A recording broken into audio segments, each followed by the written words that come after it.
Hello everybody out there in YouTube land, Noodle here, and we're back. We're back in Testicadia. Oh yeah, that's right, I was working on the store. I kind of forgot what I was doing there for a moment, but we're back. Okay, awesome.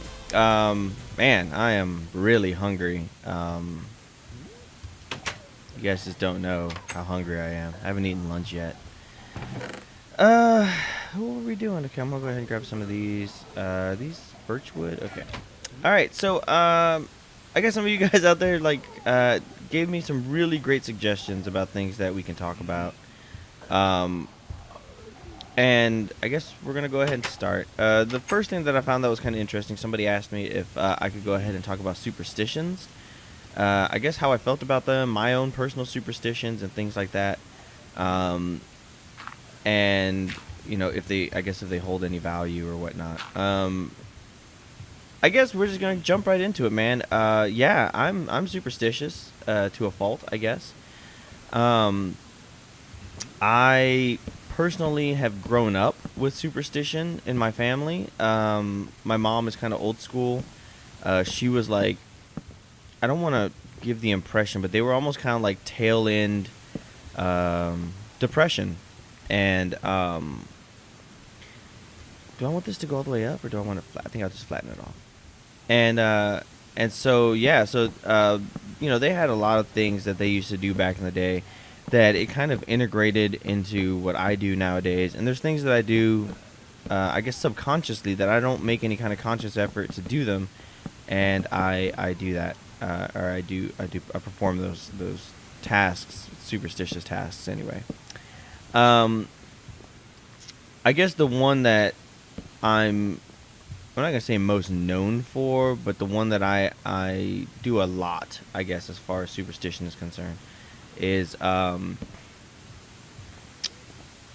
the passing through a yellow light while I'm driving in my car. Basically what happens is, like, if I'm driving to a car and the light's yellow and I'm going through the light, I will... some people kiss their hand. I kiss my fist, I guess, and I touch it to the top of my my car. You know, like right over where I am. Oh, what the hell? I'm not too sure why I do this. Maybe it's like luck that like the light won't turn red while I'm going through it. Perhaps maybe it's so somebody won't jump the gun and run a red light and hit me. But thus far, I guess I can say that nothing bad has happened to me by doing that, and I'm pretty thankful that it doesn't. I suppose that we should probably start from the very beginning before I just start delving into this. For those of you who don't know what superstitions are, you should probably get out of your house more often.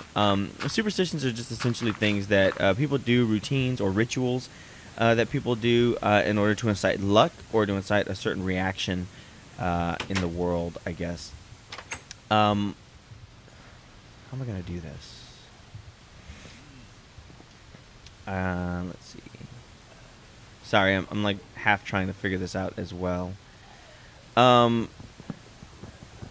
Sailors are known to have a ton of superstition. Things that they do that, you know, if they don't perform those actions, that they can get, you know, killed out there in the water. And in dangerous professions, they often have lots of superstition, things that you know, things can always go wrong. I actually learned a lot of superstitions from a TV show I used to watch. I don't know if it's still on. Me and Baby Girl, we don't have TV. Is this gonna be good? Yeah, it's good. Look at the nice shelves. And so, like, one of them is oh, I'm sorry, the show that we used to watch was Deadliest Catch. I don't know if any of you guys actually remember that show, but basically it's talking about the crab fishermen. Am I gonna want it this far out? Maybe just have a counter like this. That should be fine. And you know, that's considered like the most dangerous job in the world, if not one of the most dangerous jobs in the world. So those guys, they're rife with superstition. Like they have so much superstition, it is ridiculous. Kind of to cover a few of the things that they do on the show. First off, you never leave on a Friday. You can leave at, 11:59 on Thursday, or you can leave at midnight 12:01 a.m. Saturday, but you never leave on a Friday. That's one of the superstitions that they have. What's this, birch? That's birch. Okay, here we go. Another one that they have that I thought was kind of interesting was they always have a prayer before they go out. Whether or not you prescribe to God or Poseidon or anything, they always have a prayer that they listen to. And there's another one that's pretty famous for sailors all around: no women on a ship. So ladies, sorry, you're not getting on a boat. Some people, they don't prescribe to that superstition. They think that it's sexist, and it has nothing to do with superstition at all. And some people they allude to this, but they don't actually ever come out and say it. Being a crab fisherman, that's one of the most dangerous jobs, like I said, and the odds of you dying is pretty high. I hate to say it like that, but it is. So they actually have this kind of idea that you could hang on, I want to see how this looks.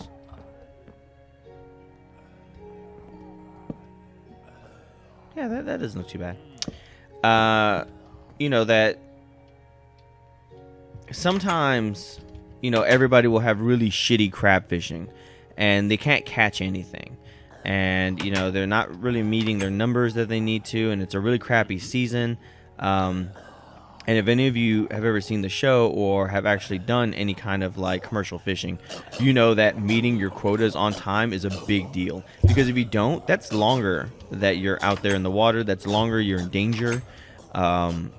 So they kind of want to catch as much as they possibly can as fast as they can, and sometimes that's just not able to happen. Well, sometimes when there's huge accidents, people die, ships capsize, things go bad, the sea kind of claims those people and is like, okay, you paid this debt, this invisible debt, and now we will give up the bounty of the sea, almost like a sacrifice. And it happens all the time. Everybody will have a really shitty season. All of a sudden, a ship will capsize, a few people die, and then all of a sudden everybody has an amazing season. Is it right? Probably not. But that's just the way it is. And unfortunately, that's just, I guess that's kind of how it goes. So, I mean, that's a superstition in and of itself that kind of occurs and happens.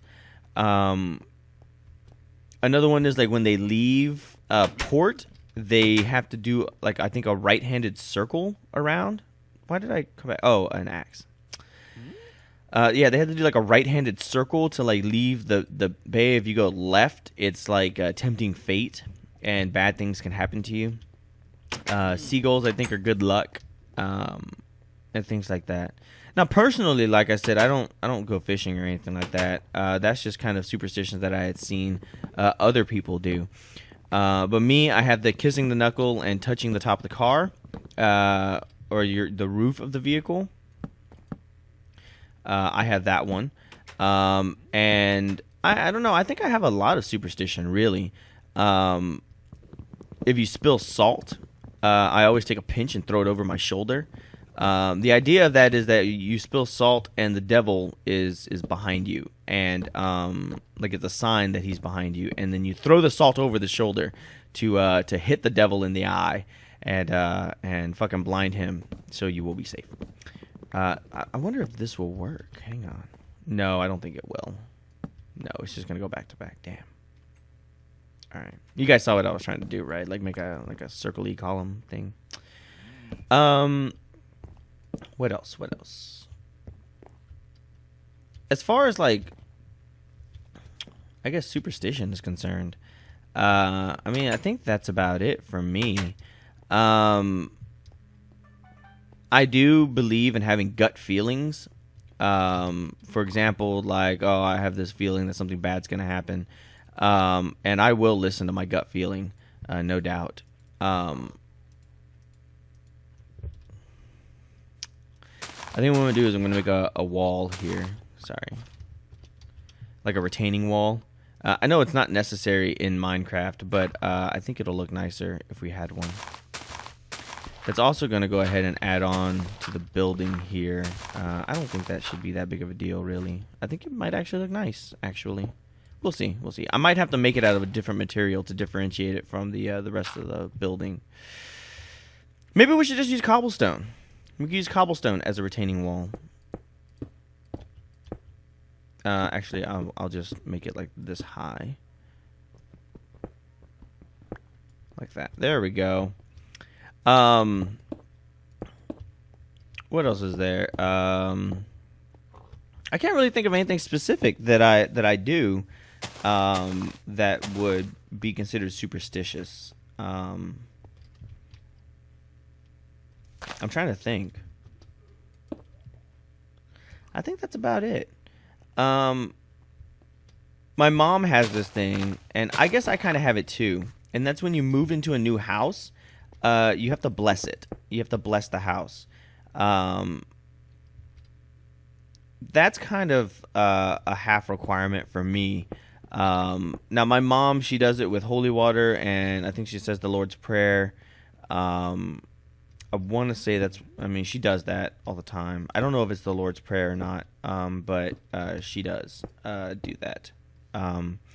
Whenever there's something like bad juju that happens, she holy waters the whole house, and then says a prayer over and over and over again, like chanting it, and then the house is clean again.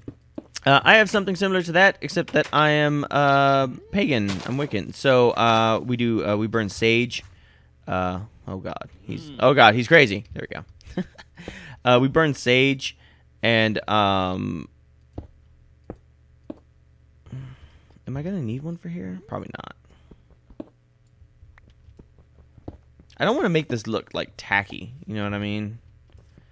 I think what I'll end up doing is lowering this a little bit, like that. And then I can go ahead and put stuff here, like that. Am I going to want that there? This like transition here is a little weird. I think I will. I think I'll do that, and then I can have this come around like this. Like that, and then we can have like a little hill or something back here.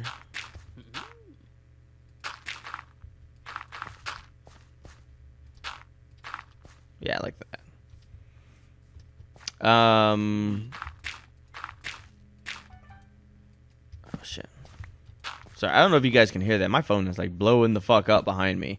I think Strike is texting me. I kind of failed to mention this, but Strike is coming over this week.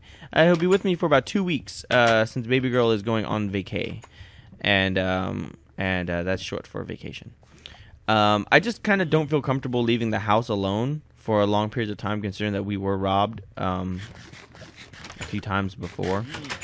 He completely understands, and it gives him time to get away from where he's living and come hang out over here and kind of do whatever he wants to do, which is great. Hi, how's it going, librarian? Okay, what else would be considered superstition? Oh, yeah, speaking of my mom, she kind of imparted this on me, too. Some of you Hispanics out there may have heard of this. You may believe in this, but ojo? Anybody out there know ojo? Ojo is essentially where somebody is jealous of you or what you have, and they want it, in less words, and they either intentionally or unintentionally kind of put a curse on you. This curse will go ahead and make you sick. It'll affect your health. It'll make you have fevers and just get you just generally sick. Now there's a way to cure ojo, and that is you have to get a raw egg and you rub it on the person while they're laying down in bed, ill. It's mostly done for children right before they go to sleep, and you're supposed to do it before you go to sleep. And basically, what happens is this is a weird area here.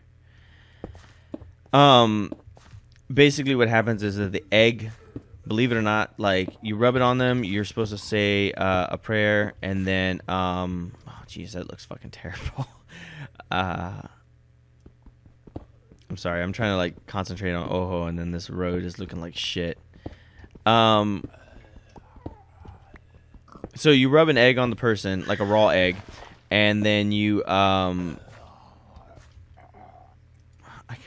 gotta figure this out. You say a prayer, you rub an egg on them, and then you go ahead and break the egg into a bowl. And baby girl's dying. And when you break the egg into a bowl, you slide the bowl underneath the bed, and you take matches or like little sticks, I guess, like little thin sticks, and you go ahead and make a cross on the egg, like where the yolk is, and you put the little cross there, not like stab it in there, but like place it on top so it's laying there, and then you leave the egg alone, and you let the person go to sleep for the night. And in the morning, when they get up, you check the egg, and if it's cooked, then the person had ojo, and then the curse is lifted. Now you're probably like cooked, like it's not gonna cook it all the way, but like it becomes hard, like solid.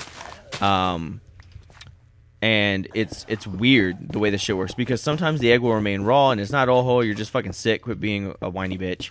But sometimes it's like it cooks itself. And I don't know why that is. I'm fairly certain that there's some sort of scientific reasoning behind it. Thank you, baby.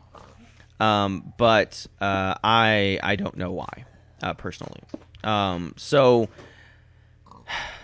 that's one that I guess we do. And it works, man. It's crazy. Now, ojo can be put, like I said, unintentionally, and it normally happens to children, like little babies or like small kids, because somebody will look at the baby and think, oh my god, that baby is so beautiful or so cute or whatever, and that unintentionally creates jealousy, and that jealousy then sparks a curse. So I mean, they can be really good people and have great intentions, and they can unintentionally give you ojo. That's how curses and shit work. Now, some people do intentionally mean it, like they're like, fuck this person, I hope they get sick. Then they'll go ahead and put ojo on you. There's no like spell work or anything like that. It just happens. So that's just something to kind of watch out for. Now, there is a way to prevent ojo from happening, and that is baby girl. She had never heard of this before, and so when it first happened, she was kind of freaked out and paranoid. And then now it's just sort of natural. Basically, we were standing in line in Walmart's, and I think we were in the pharmacy. And this lady who spoke nothing but Spanish walked up to baby girl, and she was saying in Spanish, "I need to touch your baby." And baby girl was like, "What? Like, I don't understand," because baby girl doesn't speak Spanish. And I was like, she needs to touch the baby. And she's like, well, wait, whoa, like, what? Who's this lady trying to come up and touch my baby? You know what I mean? Like, that's not right. Well, I kind of told her, I was like, no, go ahead, it's fine. And so the lady, she basically just went and like laid a hand on my baby, like just like gently touching the baby, and then she was like, thank you, and then she kind of walked off. I had to kind of explain to baby girl that's ojo for you, man. Like that shit just, it happens. Basically, in order to dispel the curse from happening, you have to touch the individual that you are unintentionally cursing, just to prevent it, because now you've touched them. I guess they're real to you, and then everything's fine. Everything is kosher, and there's no problems in the world. So now it's not uncommon that we go somewhere and somebody will just randomly walk up and be like, I need to touch your baby. This is gonna sound weird, but I need to touch your baby. And we're like, yeah, we understand ojo, right? And they're like, yeah, ojo. And then they go ahead and they just touch the baby real quick, and then all is well. They don't have to pick her up and hold her or nothing like that, although she does get passed around a lot. People like holding the baby.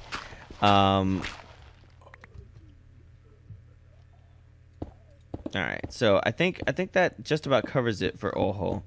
That's like the biggest superstition I think that we have. I don't know if baby girl has any superstitions. What? When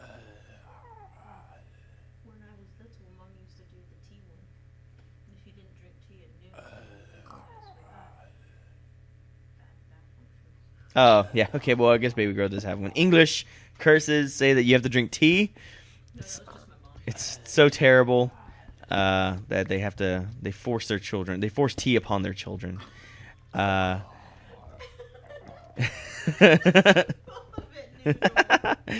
that's the only way that they can keep up the tea trade is through fear and intimidation tactics. I know I'm so full of shit. I think I'm gonna stop poking me. I think I'm gonna have to like lower this down a little bit because this looks terrible. Um, but yeah, so there's that. I kissed the car. My cousin, she does this thing where every time she goes over like a railroad track, she has to like touch a piece of metal in her car. I know it's kind of weird, but like a screw or something, she has to touch it. Fuck. Can you talk about the red string with alcohol? Oh no, I forgot about that. My mom also has this thing. I guess it's like a home remedy, not so much a superstition, but a baby. So basically, when somebody gets hiccups, like a little baby gets hiccups, you take something red, preferably a red piece of string, and you lick it, and then you stick it to their forehead, and it's funny because then they're like sitting there crying with the hiccups and have like a little piece of red string on their forehead. But it helps it helps it. It actually does. It stops hiccups from happening, and I think that's pretty cool. I think that's actually it for superstitions from us. We don't, like I said, we're superstitious, but not like super crazy. I mostly just kind of go with gut feelings. If I have a gut feeling about something, then I'll usually follow it. But other than that, I think that just about covers it, really. Noodle, do you do The the wedding day curse? wedding day curse? Yes, Noodle. What's that? Why the groom and bride cannot see each other on the day of the wedding. No. No, baby girl asked. I'm pretty sure you guys can't hear her. She asked if I did the wedding day curse, and that is where the groom is not allowed to see the bride until he walks into the altar, right? Until she walks down the aisle. Yeah, until she walks down the aisle. No, we don't have that. Not in my religion. And that's not really something that we do. We do have one though, and I think it may be a little uncomfortable for you, so we'll skip it. What's that? We this kind of goes back, like way back, to is this gonna work? Hang on. It goes way back to like way back in the day, like when families were first merging and like old school pagan like hand fastings and stuff, like way back in the day before church and all that. What they would do is that they would have the hand fasting ceremony, and then they would have a tent put off to the side, like immediately off to the side where the people were getting married, and they would have the wedding and reception in one area. It wasn't like nowadays where you go to a hall or you move to a party area like designated for alcohol and drinking and fun. They had the wedding, and then everybody just kind of threw a party right then and there. Well, it was customary to consummate the marriage right then and there. So the couples would get married, everybody would be really happy, yay, happy couple, and then like they throw, we do throw rice. It's a symbol of having always having food. Yeah, that you will never go hungry kind of thing. And then they would go to the tent and start having sexy time to consummate the marriage right then and there. And then, meanwhile, while they're having fucky time, the party would start, and music would play to give the couple a little bit of privacy. And And then once they were all done and they got cleaned up a little bit, then they would go out and rejoin the party, and then all's well. I don't think we're going to be doing that. No, I would. I don't think I could have sexy time with you and your dad would be there. He may kill me. He would kill me really badly. It would hurt. There's no antics about that. Well, there most certainly would not be your butt there. But I think that's about it as far as superstitions are concerned. I talked about blessing the house. Oh, ghosts. I guess we can kind of go into this and maybe like part of the occult. I'm out of stone, if you can believe that. I need to go get some more. Oh god, I can't get in the door. Librarian's stopping me. Oh look, shit, we have plenty of fucking cobblestone. What the hell am I thinking?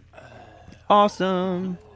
As far as superstitions concerned, I do believe in that you can reach the other side or reach spirits by doing a Ouija board.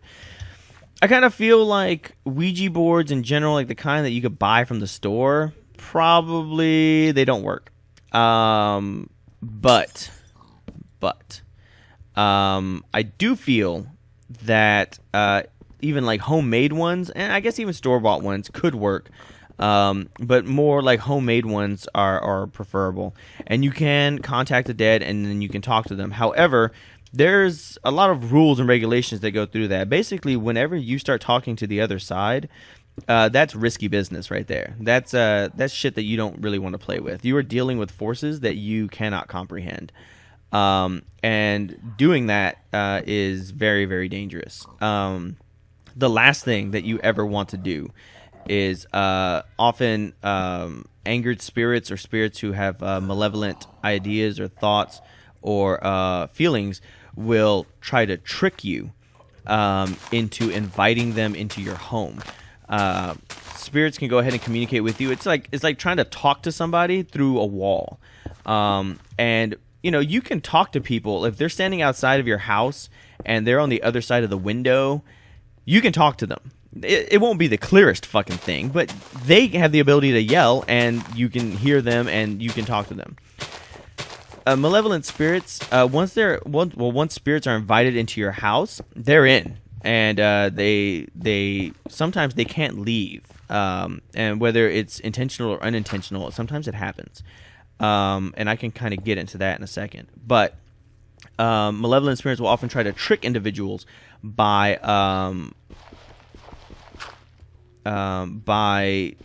having really shitty quote unquote reception on their end, and it's really foggy and you can't really understand what they're trying to tell you. It's a trick, and they just want you to be like, oh, maybe, you know, they're having bad reception, they need to get closer to us, so we'll invite them in the house, and then all will be well, and then now they're in your house. And then that's how hauntings and things occur. And in fact, real life story, we ended up getting our house fucking haunted like that one time when we were in North Carolina. We did a Ouija board. Well, my idiot roommates did a Ouija board. I won't touch the fucking things. They did a fucking Ouija board, and I told them, don't fucking invite nobody in. That's the worst thing you can do. If you're going to fucking play with spirits, then that's the absolute worst thing you can do is invite somebody in. And what'd they do? Oh, look, we're getting bad reception. We'll invite them in. So they fucking invited this fucking spirit in. And fortunately, the spirit, I think it was just stuck in the house. It wasn't necessarily bad. We named it Bob because we didn't know what its name was. It didn't seem to be offended by Bob. I think it just liked being acknowledged. Bob was actually pretty helpful. You can say whatever the fuck you want. You can not believe me. I don't care. But we would often forget to take out the trash. We had like a 55-gallon fucking trash can, and that was our trash can for the apartment. And we would often forget to just take out the fucking trash before the dumpsters, or like, you know, when the dumpsters come. Because if you try to take it out before then, you know, the trash is piled up. You're never going to get it outside. And Bob would, no shit, the day before we were supposed to take it out, he would rattle the fuck out of the trash can. Like, it would fucking dance. It would be like in the middle of the night, we would wake up and be like, what the fuck? And then go out. And, I mean, eventually we got used to Bob doing this. It's sad what you can get used to. But yeah, he would rattle the fucking trash cans, and then we would remember to take out the trash the next day. What else would Bob do? Bob would do this fucking thing, and I don't know if it was Bob or another spirit. I want to say it was Bob. But while I was living in that house, I would have these fucking nightmares where I felt like I couldn't wake up, like sleep paralysis kind of things, and it would feel like somebody was grabbing my kidneys and squeezing them. It didn't hurt. It was just very, very, very uncomfortable. I would wake up and I would still feel it, like just hands gripping the shit out of my kidneys. That was not a good time to be had. And when I moved out of the house, it stopped. So I'm gonna have to be inclined to blame Bob, although Bob, being as helpful as he was about trash, I doubt that it was him. We probably had another spirit in there. I don't know. They fucked up that Ouija board thing so goddamn bad. But yes, okay, so I said that spirits can sometimes get trapped in your house. And I fully believe that. I think that they can get stuck. A long time ago, before the living room was called the living room, it was called, was it the den? Yeah, it was called the den. People still have dens nowadays. It's just part of a house feature. But back in the day, that you didn't have a living room. It was called the den. And when somebody died, you didn't go to a funeral home. You would actually... Oh, I'm sorry. They weren't dens. Parlors. Sorry. So when somebody died, you would have the funeral right there in your house. In fact, you would just lay them on the couch, or people had pull out beds and stuff, and the dead person would just be right there in your living room. And the family would come over and grieve, and then you would take the body to the you'd have the coroners come by or whatever, and they would take the body to the graveyard. I know, I just fucking made all this road, and I'm gonna have to remake it. I don't know how. I think I am gonna need light posts. This idea was really cool, but I don't think it's working out very well. And in fact,